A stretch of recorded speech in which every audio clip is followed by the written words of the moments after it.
Welcome, everybody. It is the top of the hour, and we are going to get started. We know we've got a lot more people that are going to be joining, and so we welcome them as they jump on our webinar here today. Let me start first by not only welcoming everybody, but a special thank you to Shakana Haley for the time and dedication she's given us, not only on our Racial Disparities Task Force, but in helping to prepare this webinar for you all today. We're excited. We've got hundreds of doulas from around the country, I think even around the world, joining us today, so we're super excited. Let me start by also thanking Roche, who has provided an unrestricted educational grant that has made this program possible for us today. So thank you, and we're going to go ahead and get started. We've got a lot of material to cover today and looking forward to a lot of great perspective, hopefully that's really oriented to your roles as doulas. So first, let me just give you a little bit of background. I'm Eleni Tsigas. I'm the CEO of the Preeclampsia Foundation. And the Preeclampsia Foundation is a North American organization that we really identify ourselves as the patient advocacy organization for hypertensive disorders of pregnancy, of which, of course, preeclampsia is one of the most preeminent and certainly one of the most dangerous forms of hypertensive disorders in pregnancy. I think the important thing is that our point of view as an organization is really informed by a number of different perspectives, but we look at everything through the lens of the patient experience. We certainly take hundreds of support calls and emails that we answer almost on a daily basis. We have data that we collect through the Preeclampsia registry, as well as, of course, new research that's coming out on preeclampsia every day. We do try to stay on top of the most important studies that are being published.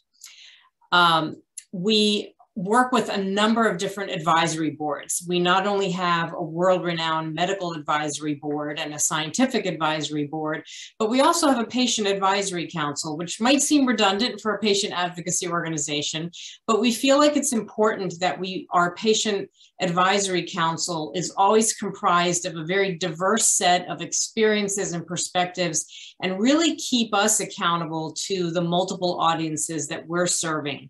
And then, of course, we often have ad hoc advisors, such as our Racial Disparities Task Force. Probably the most important point of view that informs us is the community of those with lived experiences. And we meet with them every day at events like our Promise Walks, on our social media channels, at our Champions for Change Summit. There are a number of places where we meet our community where they're at and really listen and learn constantly about what is evolving and changing in the lived experience. And of course, stories that are written by survivors or sometimes tragically by their family members and published to our website for all to read and learn from. Our mission is what I call symbiotic, in the sense that really our purpose, of course, is to improve the outcomes of hypertensive disorders of pregnancy. And we do that by educating, supporting, and engaging the community, improving healthcare practices, and ultimately driving research to find a cure or prevention. And I call this symbiotic because all three of these pillars of our mission work and fuel each other. We certainly support and educate our community by providing the best research evidence. Our community's lived experiences inform the kind of research that we drive. The data that we collect from those who have had lived experiences are used in active research studies. And they also inform, the lived experiences also inform what we advocate for in terms of healthcare practices. Any gaps or weaknesses in healthcare practices often inform our research agenda. And certainly our community directly contributes to research, as I mentioned, with their medical, clinical data, personal data through the Preeclampsia registry.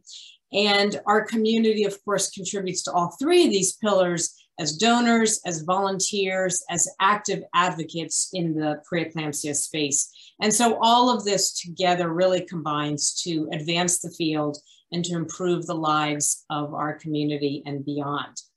So that's just a very quick glimpse at who we are. Let's take a quick survey. We're going to do a little poll here to get a better understanding of who you are. And so I'm going to see if we can get our poll launched. Take a second to let us learn more about you. You're going to see a poll on your screen here in a minute. I know one of my associates is going to be launching that. And feel free to jump in there and answer those questions on the screen.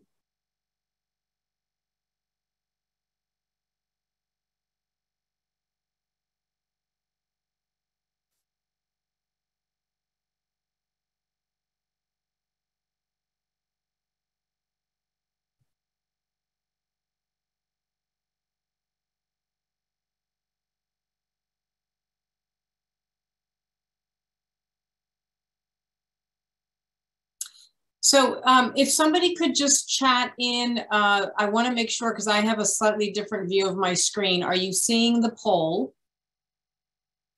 And yes, I'm getting yeses. Awesome. So go through that poll, and then we're going to see the results of it in a minute.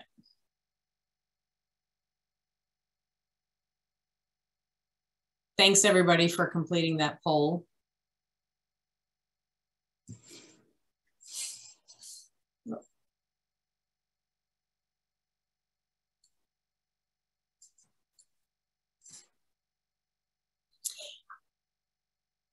So I think we're going to move on. That's probably enough time. I'm seeing a lot of yes, finished, yes, and done. Thank you for that. We're going to, that gives us a little glimpse of who you are. And if my colleague, Val, can just share the results of that, we'll get a quick glimpse at who we've got online here today. And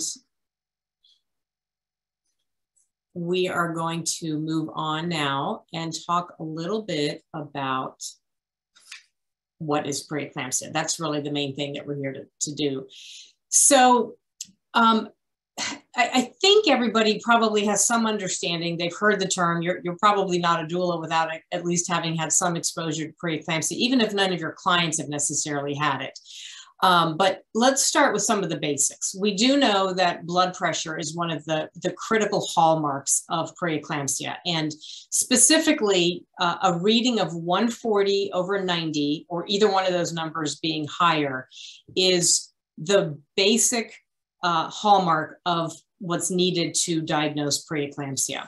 In addition, protein in the urine is necessary for a diagnosis of preeclampsia. But here's something that's changed. And if you've been a doula for a long time, you may not be aware of this change. Back in 2013, proteinuria was eliminated as a mandatory element or a mandatory clinical signal if one of the other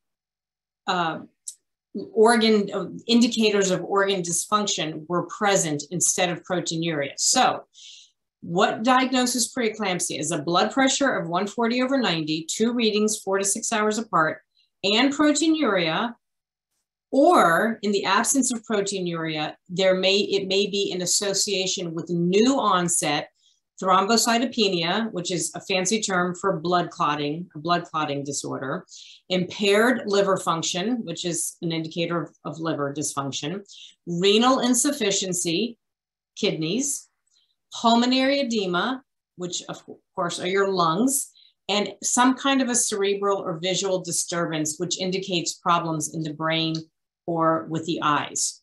So here's what's significant about those indicators of organ dysfunction. Those are what is referred to as the severe features. So we often will hear preeclampsia being diagnosed either with or without severe features. Those are the severe features indicating that it's gone beyond just high blood pressure and there is actual organ dysfunction. Here's what's significant about the severe features. They are what drives are signs and symptoms that we believe patients need to be educated about. So when you're talking to your clients about the symptoms of preeclampsia, what you're talking about are things like a headache that won't go away, visual disturbances like seeing spots or auras, epigastric pain, upper right quadrant pain, which, by the way, may refer to other parts of the body, and so it may not conveniently present right there in the upper right quadrant. Nausea or vomiting in the second half of pregnancy, so this is not the morning sickness of early pregnancy. Sudden weight gain of 5 pounds or more in a single week. Breathlessness, and this is not just a little difficulty breathing, this is really like panting and struggling to get breath. Swelling in the upper extremities, so not necessarily the fat ankle syndrome that we all have in pregnancy, but rather face and hand swelling. And sometimes just not feeling right, having this unexplained sense of anxiety, or some people say this feeling of impending doom. That symptom is not going to show up on anybody's list of symptoms, but it's something we hear over and over again from clients who are experiencing preeclampsia. So I'm showing you the list of symptoms on the left side of your screen, but on the right side of your screen is a picture of a magnet that we have available as part of our collection of patient education materials that summarize some of the most important symptoms. So preeclampsia can happen to any woman in any pregnancy. We've talked a little bit about the symptoms of preeclampsia, but there are other hypertensive disorders of pregnancy that fall into the same categories, like eclampsia, HELP syndrome, gestational hypertension. All of these would classify as occurring after 20 weeks of gestation and up to 6 weeks postpartum. It can happen to anybody with or without risk factors in any pregnancy. A lot of people think it can only happen in the first pregnancy. Not true. It can even happen in a subsequent pregnancy when it hasn't happened in the first one. It absolutely can be serious, even life-threatening to the mother and or her baby. The cause does appear to originate in the placenta, and some people even call it a placental disorder of pregnancy, along with some of the other placental disorders like intrauterine growth restriction, etc. So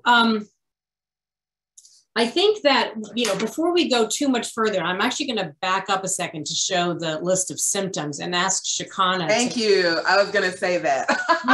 No, jump in here, because before I go too far into what preeclampsia is, let's talk about how clients experience some of these symptoms and what you've heard and seen. And thank you so much for having me be a part of this doula experience for doulas. I want to say, like, these are the things that doulas observe early, before even, like, the earlier they are with their clients. So if you are seeing it and your client is mentioning it and you see a pattern of all these things happening together, I think that's where we are, like, kind of the front line of seeing preeclampsia symptoms show up, because we're in the more intimate conversations. So this is where we can say, oh, have you talked to your midwife about this? Have you talked to your doctor about it? Because we will tend to kind of queue up more, because we're doing that deep listening on where any of these symptoms may show up. And then we can start to reinforce any type of supportive behaviors that can help ease this process, but at least pointing to it and giving questions to ask their medical provider will be the difference, right? And Shikana, I wonder if you could say something about the importance of educating family members or partners about some of these symptoms, and what role doulas can play in making sure that others know about this, who may support the birthing person.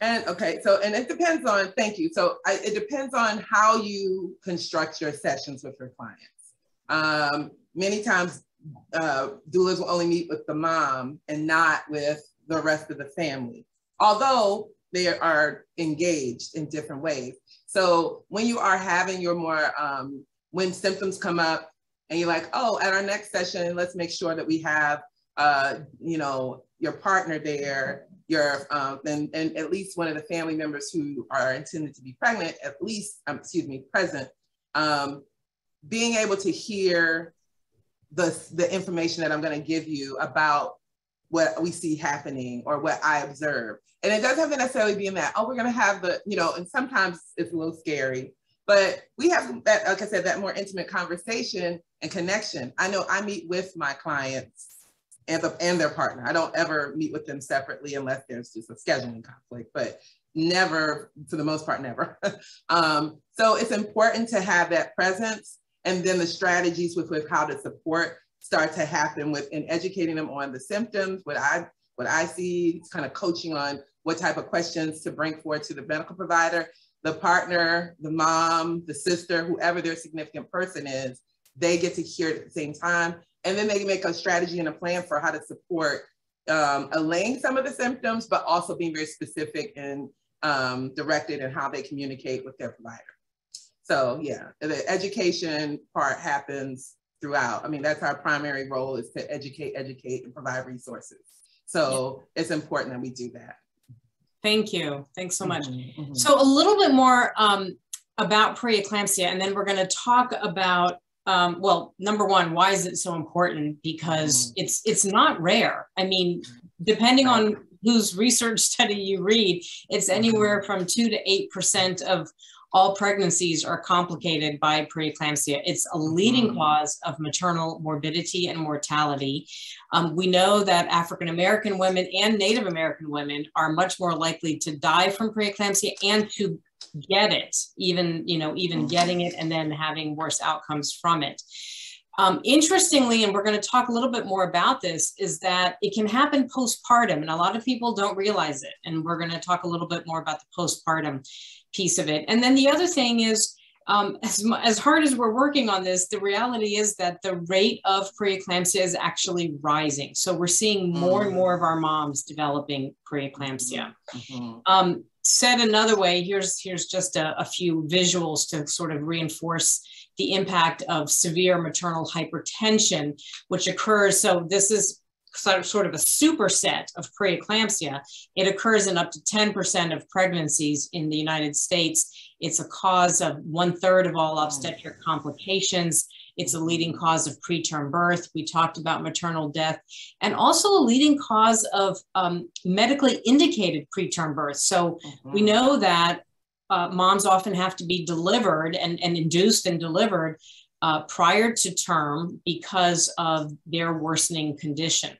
So it's a dangerous disorder of pregnancy. It absolutely has to be taken seriously. It is a leading cause of bad stuff happening to both mom and baby, and cannot be brushed off. Yeah, and I think that's it. Oh, I would say go ahead, and then I really want to dive into some of the risk factors, because I think you're going to have a lot to say about this, Shakana. Yeah, definitely. I just wanted to say one thing. One of the things that we really have to queue up on in terms of our work with families is language around preeclampsia or hypertension. Oh, my pressure was up. You know, so just being mindful of how they bring it up, and we'll bring it back in. But go ahead, Elaine. Yeah, so this chart is actually derived from a chart that indicates who should be taking aspirin in pregnancy for the attempted prevention of preeclampsia. But I'm showing it here because it really summarizes the leading known risk factors for preeclampsia, and groups them into what we consider high risk factors, moderate, and low. So let's look at these. And then, Shakana, I'd love for you to talk about how doulas can really bring this into the conversation as you're evaluating your clients. Anybody with a history of preeclampsia from a previous pregnancy is high risk. Multifetal gestation, so you're pregnant with twins or triplets or more, that's a risk factor. Having pre-existing high blood pressure, having diabetes, having any kind of kidney disease or an autoimmune disease. All of those are considered high risk factors. And not only does that mean you should be on alert, but it does mean you should be getting, you should be taking aspirin starting by the end of your first trimester. What's called moderate risk factors. So never having given birth, first-time moms are considered at moderate risk. Having a BMI of greater than 30 is a moderate risk factor, having a family history, so a mother or a sister who had preeclampsia, being older than 35 or less than 18 years old, in your own birth, so moms who were small for gestational age when they were born, or they were the product of an adverse pregnancy outcome, they're at higher risk. And then we know that there are social influencers on health as well that may put somebody at higher risk. This category of moderate risk factors, if you have 2 or more of these, you should be considering low dose aspirin, again, by the end of the first trimester. The only category that's considered low risk is moms that have had previous uncomplicated full-term deliveries. And here's the important point, and not have had any of these other risk factors pop up since then, right? So if you had a baby 10 years ago and since then you've developed diabetes or hypertension or obesity or some of these other things, then you pop up into a higher risk category. So talk a little bit about this, Shakana, because there's a lot of people probably in these categories. Right, and I think these specific health indicators, I'm going to say in that realm, the specific health indicators are generally higher in the Black community. But I don't want to make it so that, like, you know, the challenges we get conflated with Black equals being risk equals, you know, when we talk about maternal mortality as well. Really pay attention to the individual in front of you, because if they have this history, when you're doing your intakes, however you do your intakes, I always do an intake just to be sure that we can be in conversation. It's a discussion tool, not to know all their business, but ultimately we're in the intimate work of knowing their business. So it's important that we make note and follow up on these symptoms and their history. So a history is so important to know and understand of your client specifically. And to be able to speak directly to how we can, how they've been managing it, how they, or not, and listen to the language that they use around it. Again, I think that's so important.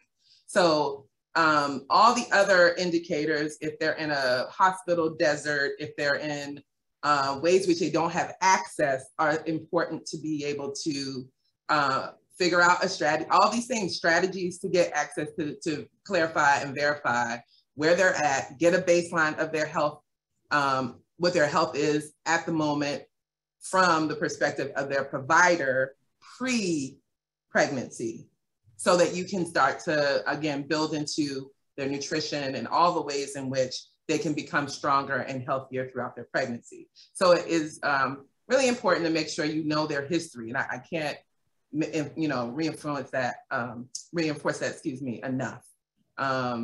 So that's why we have to pay attention to the individual client, all the social factors, and specifically how they manage their own health and wellness. That's going to be key. And knowing their history. If they don't know their history, they don't know where they're at, who are they going to talk to about it, right? I mean, so you're the person that can get in there and do it as the doula, and be fearless about it. So anyway, I'm not sure what else but I think that getting their history is going to be key in that, and really having these, you know, crucial conversations with them as their doula. Don't be afraid of it. If you don't want to, you know, they haven't really said anything, well, say something to them, lean into it.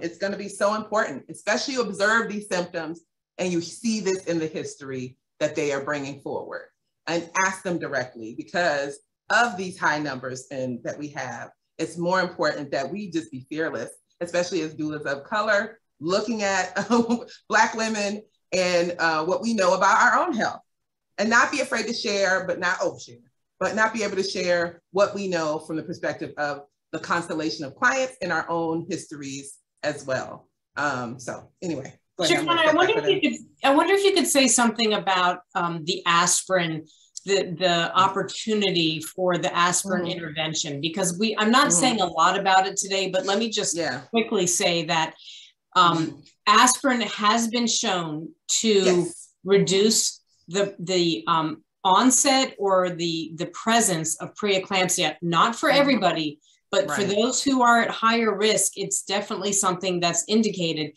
And all providers aren't necessarily on board with this yet. So if you're talking to a client who sort of fits into one of these categories, how can a doula help bring this topic to light for the client and talking with her doctor or midwife?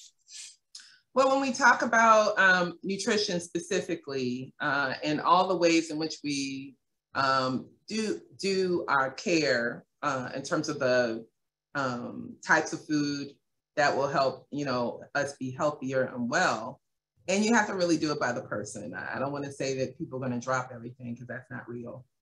But we can introduce this information. So when we're doing the education on nutrition, that's the easiest way. And that's usually the earliest conversation. So you can drop in aspirin at that point, especially if you see these indicators that are part of their history, right? And ask them if they've been taking aspirin. I mean, some women who have, and I myself have, mild valve prolapse heart condition, they could be taking it because of that, right?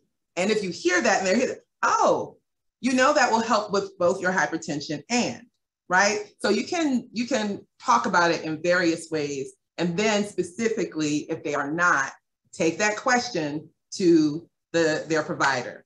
And that's early on. You don't have to wait to do that. You don't have to wait for a symptom to show up that is more, distressing to the client. Right. So you can bring that up very early in the nutrition conversation. Yep, absolutely. And I think people need to realize that when we're talking about aspirin and pregnancy, this is a really novel topic, because most people have spent their lives hearing you shouldn't take aspirin in pregnancy, and now all of a sudden we're saying you should take aspirin. First of all, we're talking about a different dosage of aspirin than you take for getting a headache. And it really is for those who fall into these higher moderate risk categories. So that's why that conversation really does need to happen with the doctor or the midwife to make sure that the right women are taking it. Let's go forward. And by the way, I know a lot of you are dropping questions into chat, so thank you for doing that. We are going to double back and have some opportunity for questions. I want to get through some of this material. We're going to have a chance for breakouts and have you all talk a little bit amongst yourselves, and then we will definitely come back to some cues.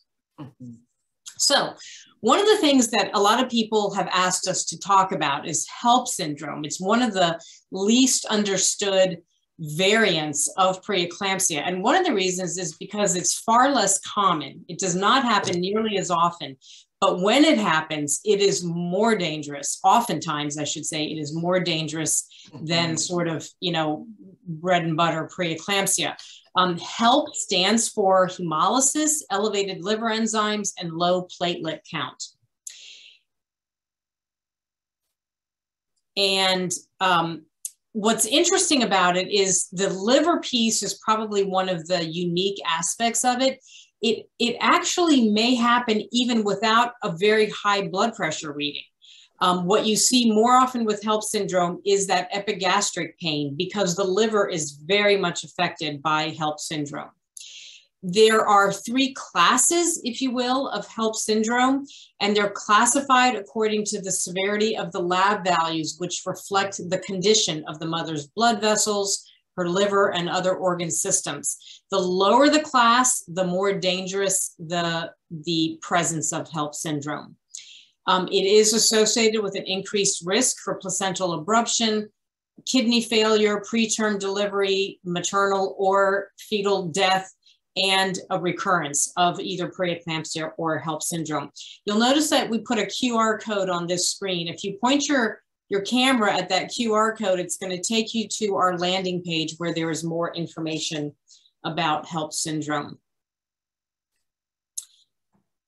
So the next thing we're going to do, this is going to be a video, if I can get it to not pop around here. And it's going to be a bit of a summary of what we talked about. But importantly, I want you to know that this video is available for all of you all to share with your clients. Preeclampsia, 7 symptoms every pregnant woman should know. If you're pregnant, you and your baby are at risk for a life-threatening condition called preeclampsia. Preeclampsia affects 1 of every 12 pregnancies and can cause seizures, stroke, and organ damage for mom and premature birth of the baby. Both mom and baby could die. Globally, preeclampsia and related disorders are responsible for 76,000 maternal and 500,000 infant deaths each year. This condition is related to blood pressure and can happen to any pregnant woman, especially during the second half of her pregnancy or up to 6 weeks after delivery. Preeclampsia can strike quickly, so it's important to know the symptoms and report them to your healthcare provider as soon as you notice them. If you experience any of the following symptoms, call your doctor or midwife right away. 1. Swelling of the face, especially around the eyes, and swelling of the hands. Swelling of the feet is more common in late pregnancy and probably not a sign of preeclampsia. 2. Weight gain of more than 5 pounds in 1 week. 3. Headache that won't go away, even after taking medication for pain relief. 4. Changes in vision like seeing spots or flashing lights, partial or total loss of eyesight. 5. Nausea or throwing up, especially suddenly after mid-pregnancy. Not the morning sickness that many women experience in early pregnancy. 6. Upper right belly pain, sometimes mistaken for indigestion or the flu. 7. Difficulty breathing, gasping, or panting. Having symptoms doesn't necessarily mean you have preeclampsia, but they are cause for concern and require immediate medical evaluation. It is also important to know that some women with preeclampsia have no symptoms. The only way your doctor can diagnose it is by monitoring your blood pressure and protein in your urine, so keep up with all your prenatal appointments. Preeclampsia can also impact your long-term health. It's a risk factor for heart disease and stroke. Be sure to tell all your doctors, present and future, if you have a history of preeclampsia. Now that you know the symptoms, spread the word. Take the Preeclampsia Pledge. Know the symptoms, spread the word. Brought to you by the Preeclampsia Foundation. Learn. So what I popped up onto the screen now are some of the patient education materials that we have available. You can order them right off of our website. We've deliberately kept the cost super low. I mean, essentially covering shipping and handling, and we wanted to make them very accessible. A lot of, I mean, as you can see, over 2.5 million pieces have been distributed. And the whole point here is really driving that signs and symptoms education amongst your clients. And we want to make these are available in English and Spanish. We've got them as tear pads for the prenatal period, as well as some postpartum information. The video we just showed you is available on YouTube and on our website. So really encourage you to think about if these materials could help you in your education efforts. We've deliberately tried to make them as inexpensive as possible. So this is going to be the key of it all right now. Education of signs and symptoms, super important. But at the end of the day, what's involved in diagnosis and management?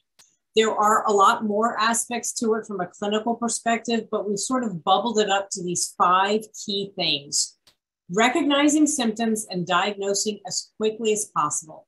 For providers, that means they really need to be listening to their patient and taking accurate blood pressure measurements and doing the lab work to assess what's happening. For patients, it's knowing what to recognize and what to report.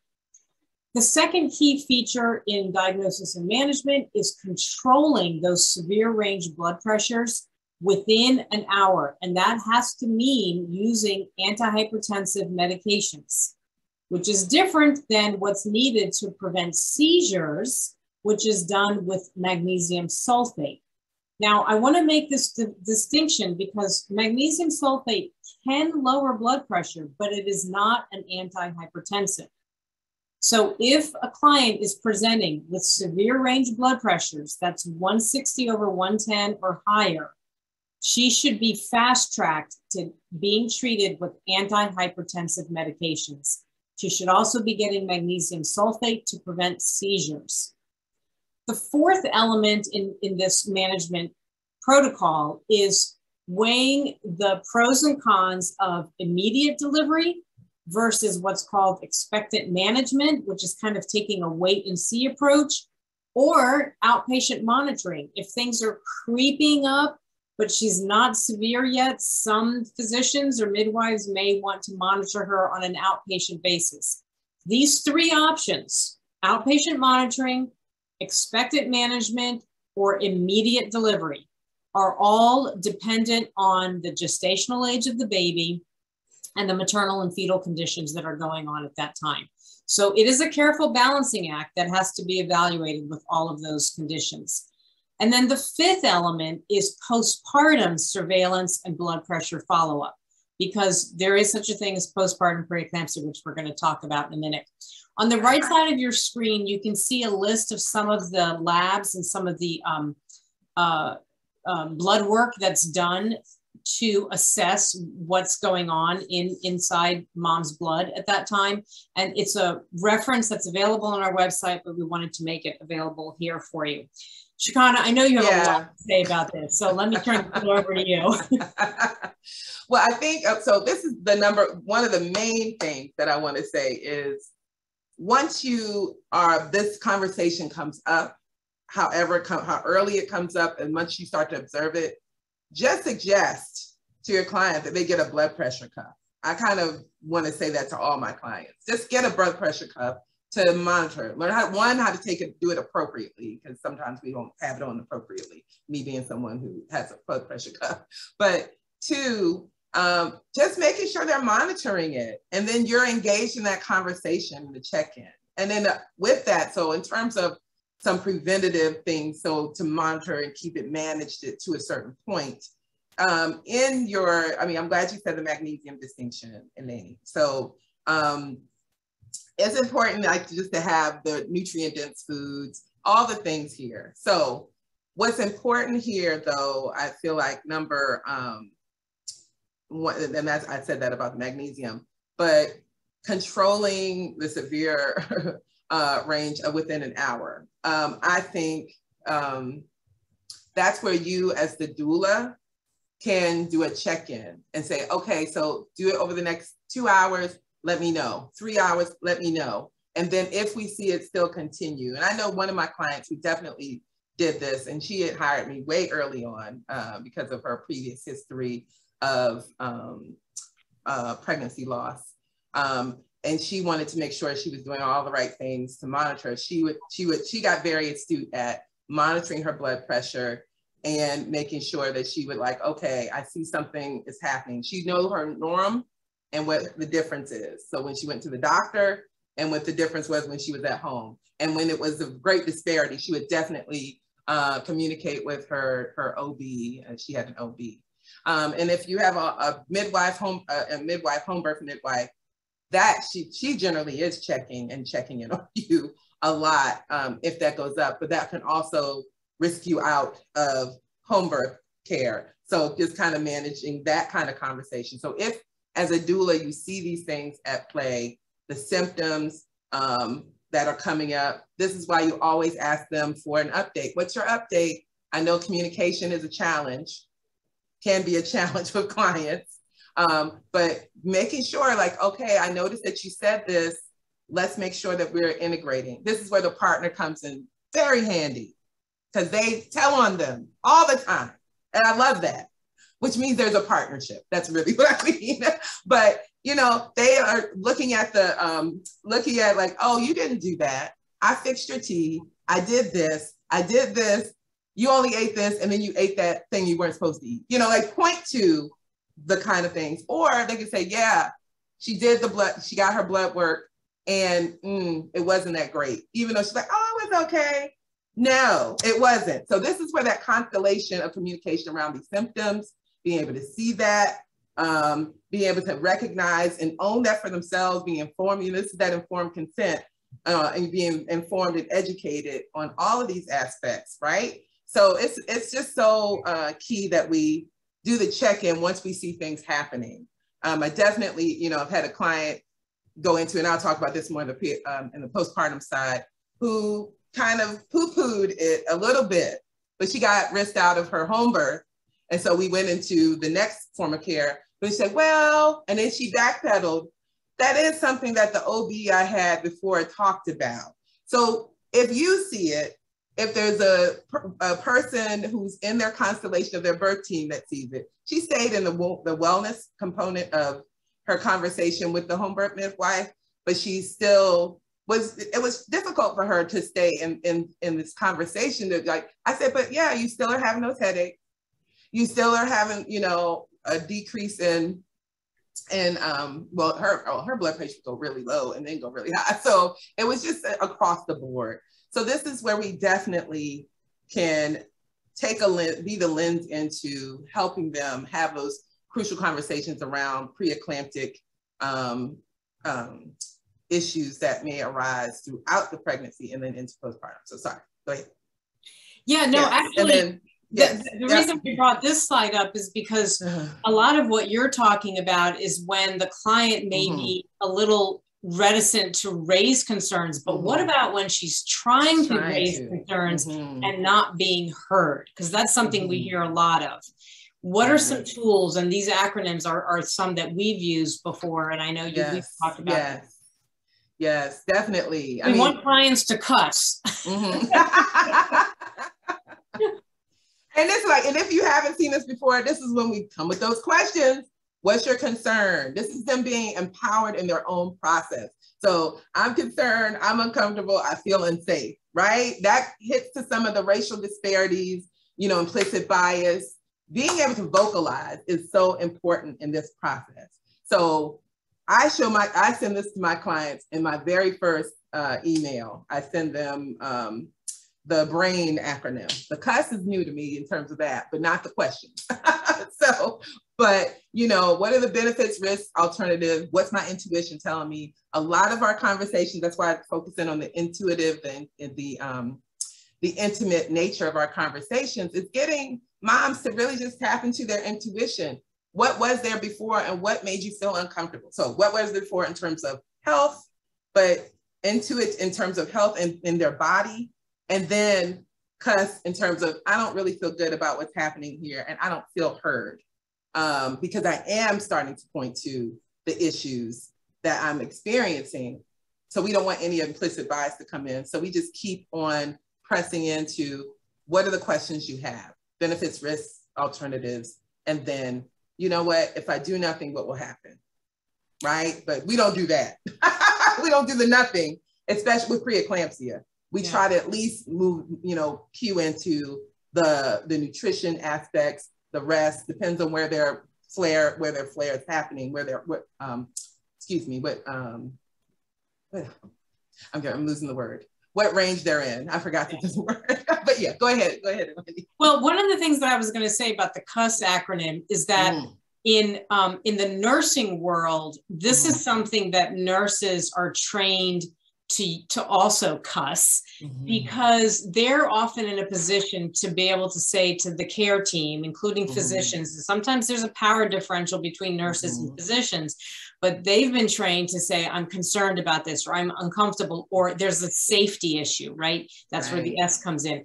So one of the reasons we're advocating for clients, for patients to kind of use the same framework is because the healthcare providers are already tuned into these words. They hear I'm concerned and it's sort of like, stop, do not pass go. I need to pay attention to what's happening here.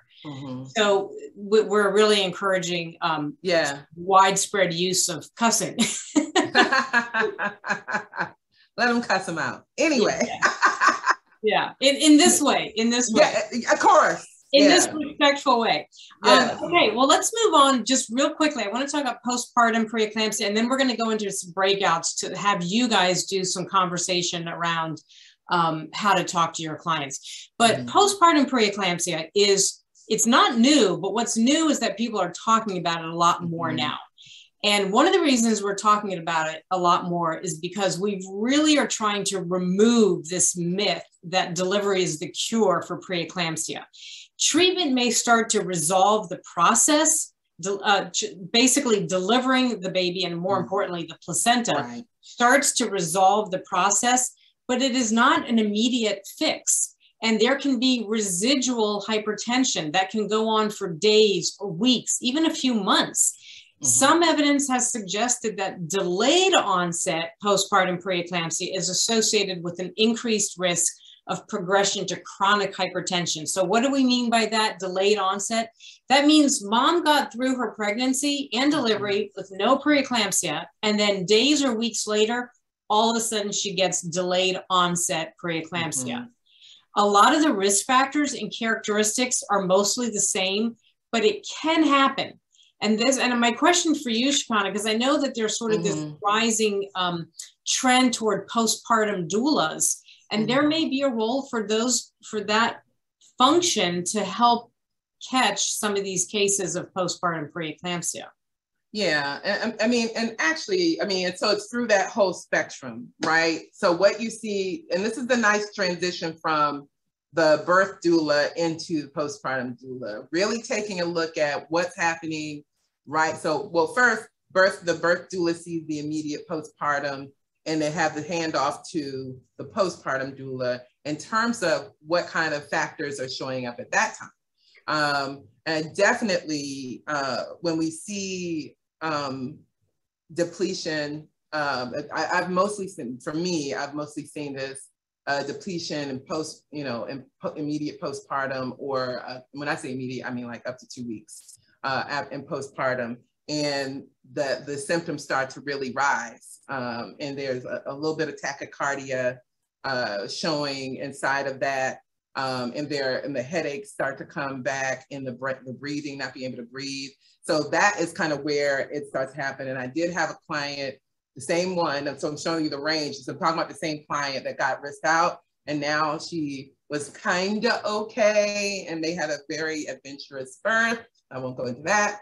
But in postpartum, they were with the baby at the hospital for some complications postpartum with the baby. She had to be readmitted, and she definitely was not attending to, because she was in high stress, and we can think about stress across the wound as well, that I think probably facilitated even more of her symptomology, because she wasn't doing any of the things to do some of the warming things for her body right after, because they were in the Ronald McDonald House. So very much a lot of things were happening, and then she got readmitted to the hospital. And inside of that, she really, she benefited from our conversations, I would say that, about this, what's happening with her around preeclampsia, because she then was like, oh no, she did do I'm concerned, I'm gonna wait for my advocate one. So she waited for me to get to the hospital with her again. But then she was like, I need to talk to the person who's gonna speak to me and my symptoms. And they called the head of the program. There's actually someone who's connected to preeclampsia, or their unit is connected to the Preeclampsia Foundation. And he came down, and she said, listen, speak to me as if I'm your sister. So this is in terms of like really addressing what's going on. She's like, I'm feeling this. I need to be heard around, what's happening. And I need you to tell me the truth about what's happening with me right now. And so these issues right here, why is this happening? And she's like, why? So she didn't really, but she knew, because we had a conversation, this postpartum period was what she was more at risk for. Mm-hmm. So I think it is truly important to, she knew because of the conversation, the education, that she might have a delayed onset, but she was like, okay, really what's happening with my body? So go ahead. Yep. So this chart, I know we're trying not to do a whole lot of data in this presentation, but I want to point this out because this really helps indicate the period of time when maternal deaths occur. So the red box is looking at hypertensive disorders of pregnancy.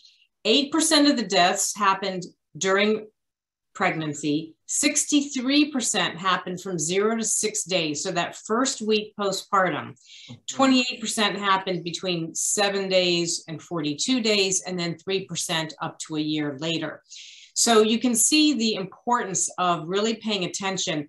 There is a natural rise in blood pressure 4 to 7 days postpartum. So that's going to happen even for normotensive women. If somebody's on the edge of having hypertension and they're getting a natural rise in their blood pressure, because that's part of normal physiology, it's a very dangerous period. So doing those blood pressure checks postpartum, super important, and whatever you can do to support that happening is a good thing. Yes. So one quick mention, you heard this in the video that we shared. One of the things that people don't often realize is preeclampsia is not just a pregnancy thing. It's actually pregnancy is a window into a woman's future health.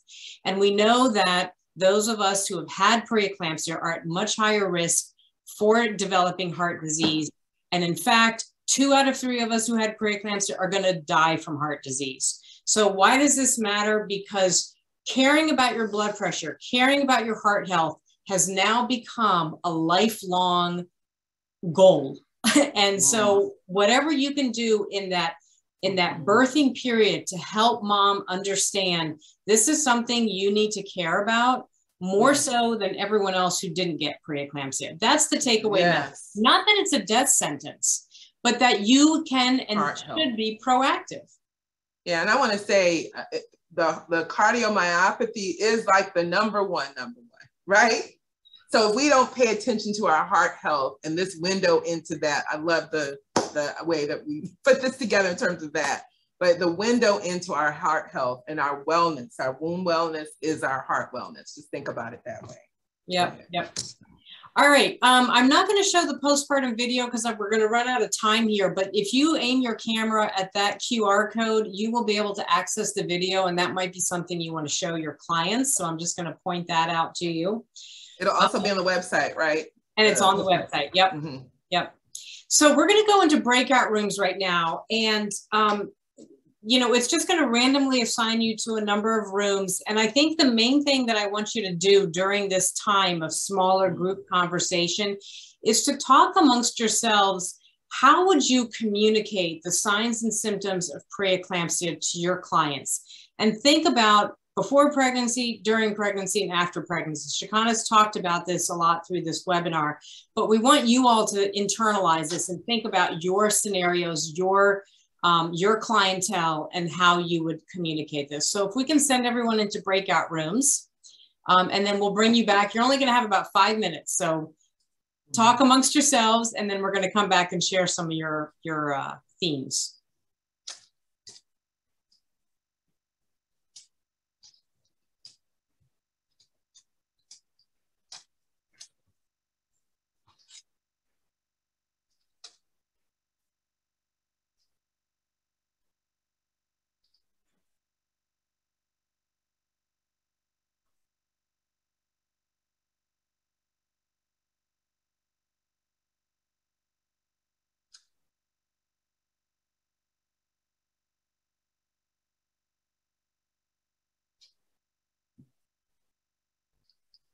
Have they been invited to? Supposedly everybody has been invited, but I'm seeing a lot that are unassigned. They are, so I'm trying to assign because they should have just been randomly assigned. I think they have to accept, they have to join. Okay, so if anybody can still hear me and you have been... I can hear you. Yeah, have you been invited to join a room and you just need to accept? No invitation. Yeah, the join button never popped up for me either. Yeah, I haven't gotten an invitation either. So I'm just here chilling. Yeah. Okay, we're gonna see. I'm gonna just start assigning.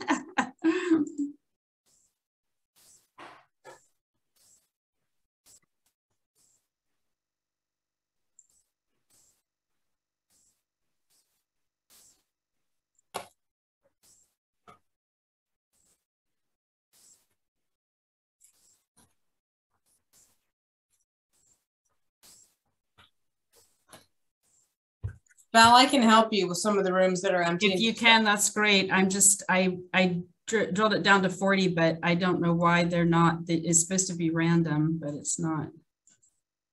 So I'm just randomly doing them. I like somebody said, at least we're all paying attention. That's cute. Great audience for sure.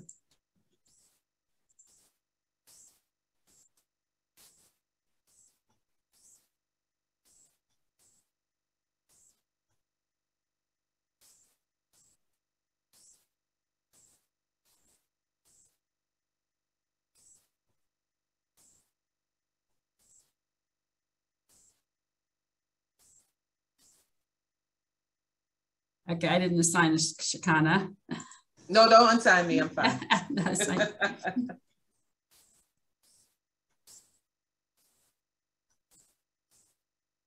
I don't think it assigned anybody.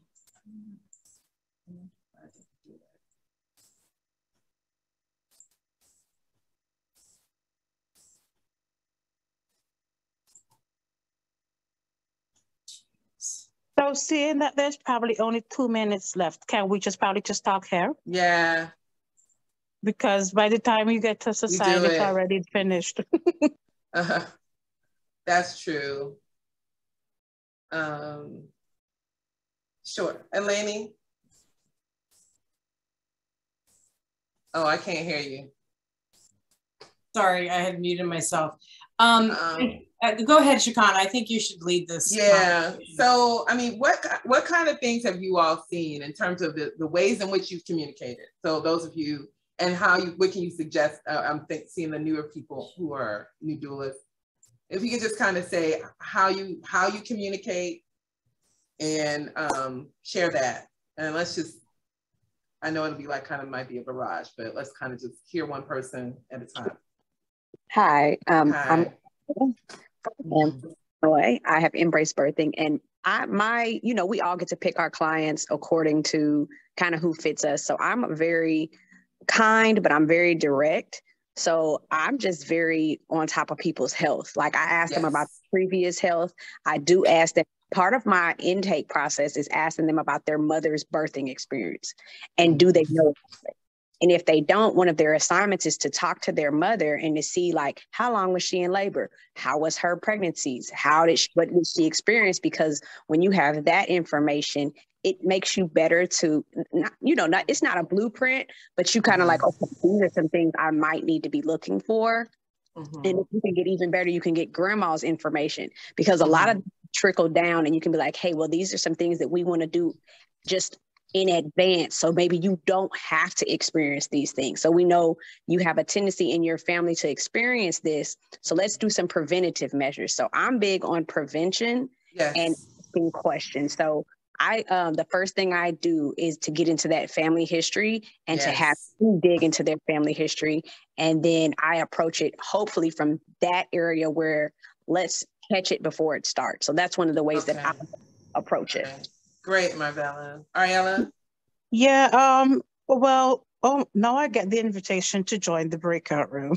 That's okay, just keep going. You cannot join. Well, for me, because I have the background in perinatal nutrition, I like to ask them prior to getting pregnant, like what are their eating habits like? Right. Do they also have a history of just generally having high blood pressure or trending on having high blood pressure and high cholesterol? And what I find is, I work with a lot of community groups here in Brooklyn. And so most of the clients I get assigned to are Black and brown women like myself. And I'm plus size. I'm sitting right here too. I know I have to work on my health, a lot of us. And this is New York. And it's so easy to run out and get some fast food, eat a lot of Popeyes and all these things. And so even in looking into my own self and how to really properly emulate and lead by example is really thinking about how we're eating. And so a big part of what I do when I get my clients, especially if I have the opportunity to get them early on in their pregnancy, is let us really have a deep discussion, not just around food, but around why we eat the things that we eat. Am I an emotional eater? Am I eating because I'm stressed out? How do we limit all? Okay, I can't hear myself. Someone else is not on mute right now. It's fine. You can hear me, but I'm just confused with myself. Anyway, that's okay. Sometimes it's just to get into the reasons behind why Ariella. Your dad won't have you come home. Tanya, can you mute yourself, Tanya? A little more cheese. Oh my goodness. Okay, before we go eat, next time we take a selfie and send it to Alex and Paige. I don't think she's with us. Okay, she did. All right. Okay, I muted everybody. That was getting a little crazy. Okay, we are going to pull everybody back in now. I think most of the breakouts are closing out. We're coming back. We are running, it's right at the top of the hour now. I want to very quickly address some of the questions that came in right off the bat. And then I really want to encourage you all to chat in any additional questions you have. We will definitely follow up to everybody who registered with some answers to things that we haven't been able to get at. Real quickly, preeclampsia does not automatically mean a C-section. Many women are able to have vaginal births even if they've been diagnosed with preeclampsia. The answer is it depends. So more there. The WHO's recommendations about calcium supplementation. Women who are calcium deficient, which doesn't happen very often in the US because so much of our food is fortified, should be getting calcium supplementation. We see this a lot in South America and other parts of the world where they are calcium deficient. Somebody asked us to talk about biomarkers. They are coming into, they are being used in the UK and some other parts of the world. We are working on trying to get them in use here in the US. I think you're going to be hearing a lot more about biomarkers in the next 1 to 2 years. How often should blood pressure be monitored? If you have your own blood pressure monitor, we encourage women to take it every morning and every evening, twice a day. Keep a log and watch the trends. Which week of pregnancy should low-dose aspirin be started and stopped? It should be started no later than the end of the first trimester. So somewhere between 12 and 14 weeks, you should be starting low-dose aspirin. And really, the evidence seems to indicate that you can take it right up until delivery. Are there suggestions for natural alternatives to aspirin? None that I'm aware of because of what happens chemically with low-dose aspirin. There is something very specific that happens with low-dose aspirin that is used to impact the physiology of preeclampsia. So I'm not aware of any natural alternatives. We are a few minutes after the hour. Again, do chat in any additional questions that you haven't had a chance to answer. I'm actually going to go back to sharing my screen because we have a very important slide here that I want to show you all. We do have doula resources. Go to preeclampsia.org/doula, where you'll find some resources specifically for doulas. And right now, point your camera at the QR code on your screen to do a very, very quick evaluation. That'll also help us figure out what we need to follow up with you for additional information. If you don't have a camera that can point at the QR code, the chat box has the link to the evaluation form. And we want to just take a minute. It really will take you no more than 1-2 minutes max to do the evaluation, but it'll help us figure out what other resources doulas need. We want to help you do this work because we see this as a partner. It says we need permission. I'm sorry? It says they need permission. Right. The form is not available. It said we need a permission to complete it. Okay. I don't know if Valerie, one of my team members can jump on and say something about that. Jaleesa is saying it's because it's through the Preeclampsia Foundation. So let me figure that out, and we'll we may mail it. Yeah, we may mail it. So look for that in your email. If you registered, you'll get that. Eleni, can you address the COVID conversation question about preeclampsia, COVID increasing? So if the question is, does it? The answer is yes. If the question is, you know, and I'm being simple about it, but the reality is that we have seen, there's evidence now that having COVID does increase your risk for not only hypertension and pregnancy, but specifically preeclampsia. Also, if you have preeclampsia, it's going to put you at higher risk for having worse outcomes for COVID. Certainly the takeaway message is vaccination is highly indicated to try to do everything you can to prevent getting COVID. It is not a good combination with preeclampsia. That's the bottom line. Yeah. Because I see it, and what I see it as, if you are already high risk in your regular health issues, you are high, it's going to do that. I mean, that kind of is like a direct connect. if you've already had high blood pressure before. And there has been quite a bit of research around that. If you go to our website, we have a COVID resource page and we talk more about that. So you can actually link to the studies that have shown the increased risk and how much more likely you are to get COVID if you've had preeclampsia, and more likely to get preeclampsia if you have COVID. I'm going to close out now. Again, a thank you to Roche for providing the unrestricted educational grant that made this program possible. And Shakana Haley, thank you so much. And Inner Right Holistic Prenatal Doula Services for being such a valuable partner in this work. We are keen to follow up with additional questions we didn't have a chance to get to. You will get an email from us. Thank you, everybody, so much for spending your hour with us today. Thank you. Ladies. Thank you so much. Before we log out, I just wanted to know, I wasn't able to join from the very beginning. I joined in late. And will I still be able to access the recording when you email it? Yes, if you registered and we have your email, absolutely. And I'll probably put it on the page as well. But if you registered, we've got your name and we'll send it out to everyone. Okay, thank you so much. Absolutely. And that includes the evaluation form too? Yes, yes, everything.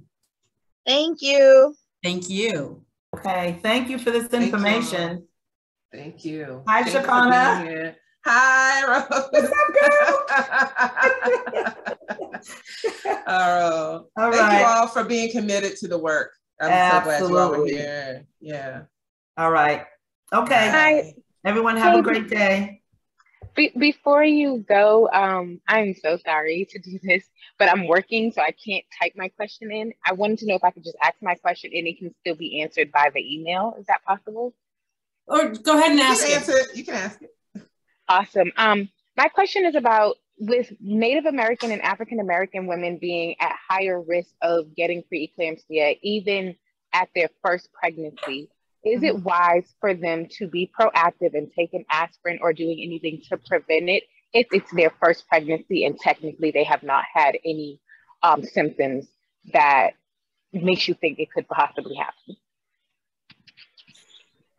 So the legal answer is they absolutely should talk to their healthcare provider about that.